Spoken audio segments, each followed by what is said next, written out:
Hi, and welcome to the Neoprene Playmat. I'm your host, Matt Piak, and this is Laying It All Out, essentially where I go through something going on in the board game industry or just explore some different opinions around different topics within the board game space.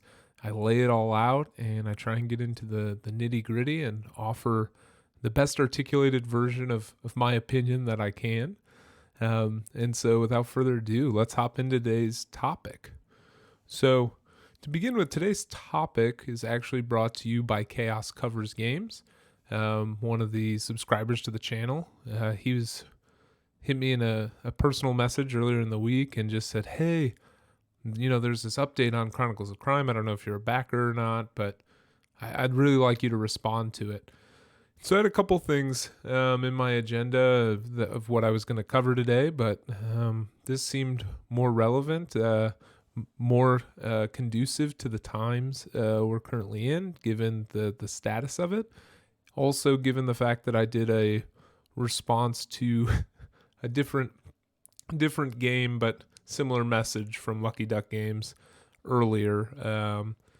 And so this is kind of this update that they came out with is, first off, a thank you to all of their backers. As we talked about last time, they asked their backers whether or not they could go to retail early with the base version of the game that they had come out with, and that was Kingdom Rush. But in this, it also happened with this Chronicles of Crime.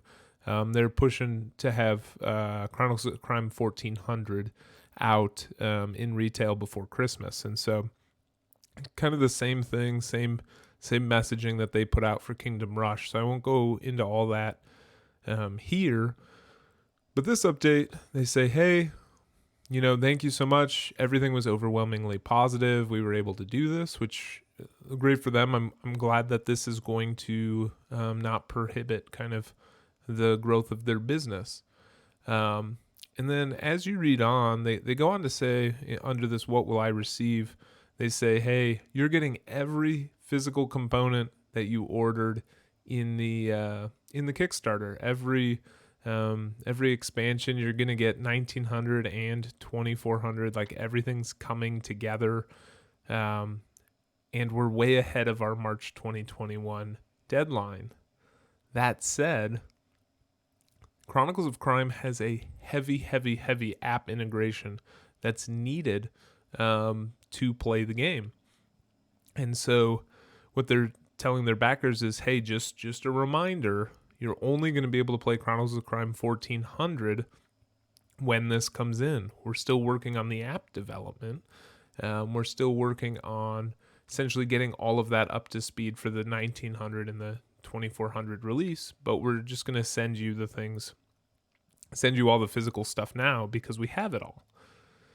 And so Chaos Covers Games asked me, hey, do you think this is right? Do you think, what are your thoughts on this? So I decided it would be best to throw it in a laying it all out video.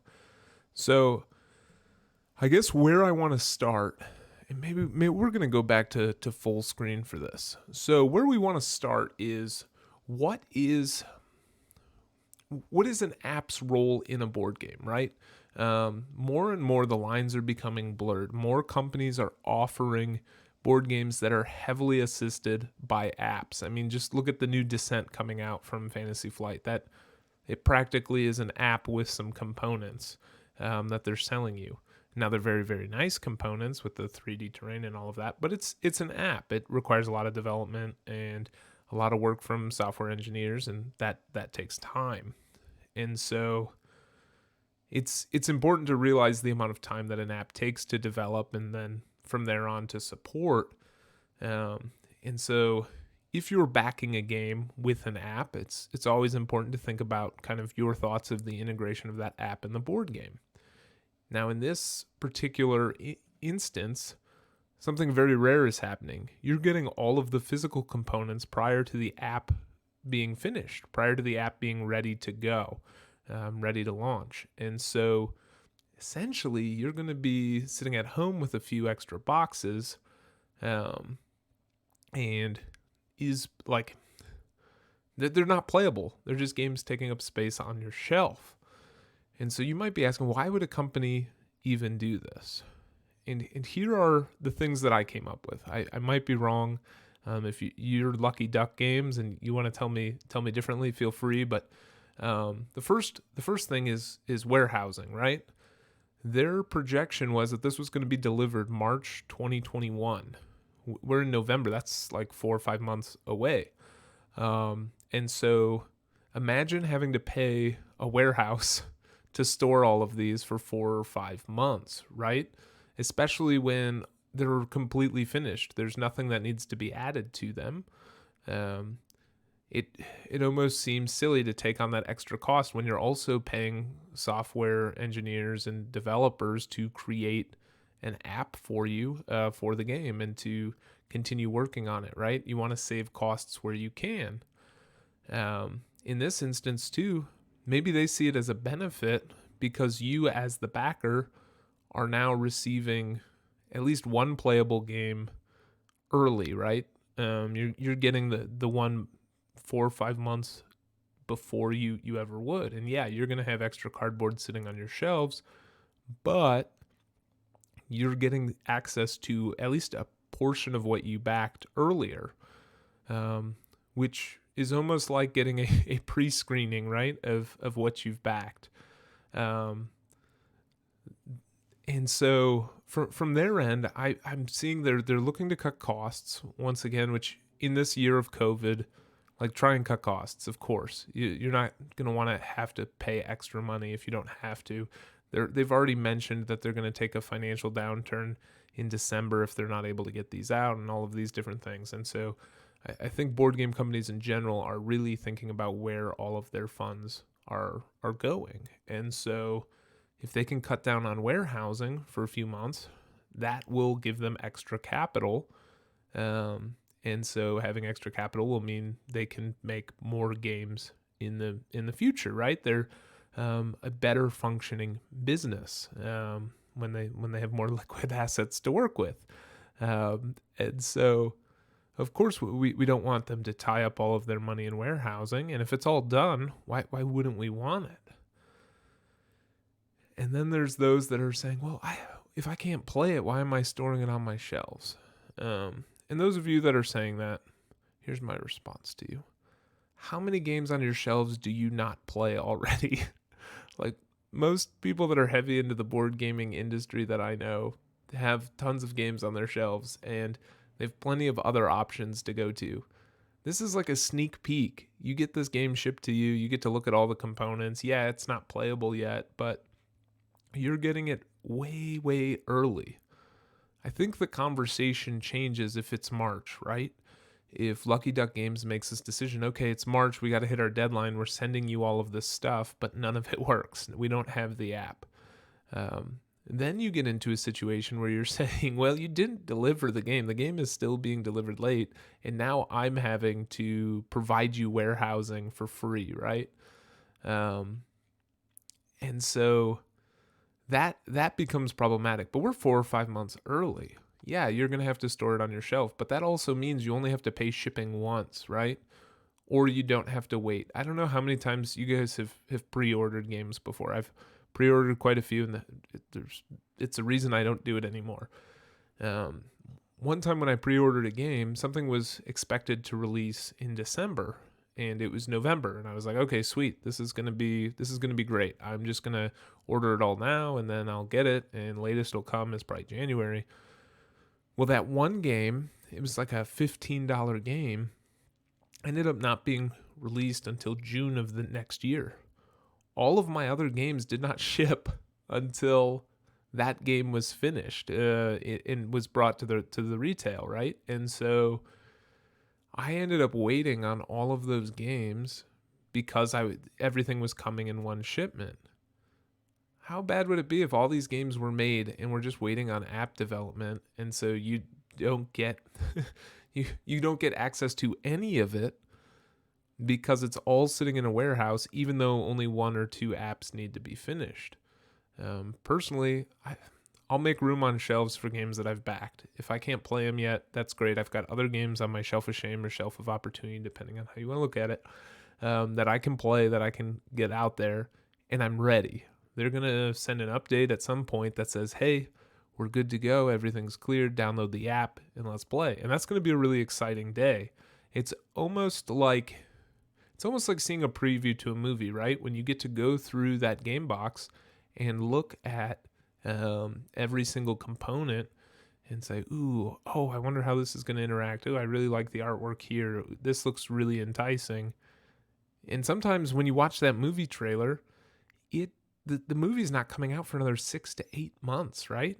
And here we're only talking 4 months from now, 5 months, and you'll have access to the game. And so I think as the consumer, although it is a little disheartening that you're going to have games on your shelf that you literally cannot play, you at least have something you can play. 1400 is going to work. And you're going to be able to play that.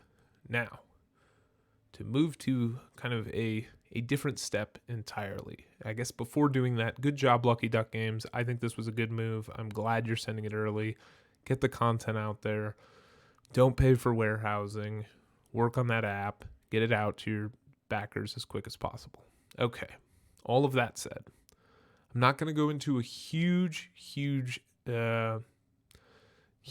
dive into this topic, but this is when we need to also start thinking about apps and board games and whether or not we want apps in our board games. All apps require some level of support. And there are a lot of games, I shouldn't say a lot, there's a handful of games coming out now that rely completely on an app in order for them to be a game.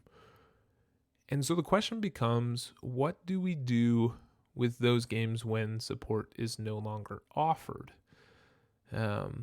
Just as you might be frustrated now receiving a box for a game that doesn't work, 10 years down the line, maybe even 5, depending on the game, maybe even 2 years, support might be taken away from that board game.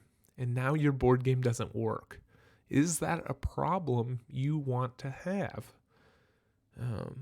In this case, we're lucky because it's on the other end, right? It's just not done yet. They're working on developing it.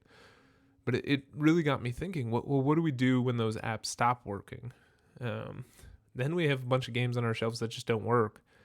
And at that point, we can't necessarily be mad at the company. I guess you can be mad for them not supporting it, but if there's no reason for them to invest a ton of resources in supporting that app, then they really shouldn't feel the need to do it.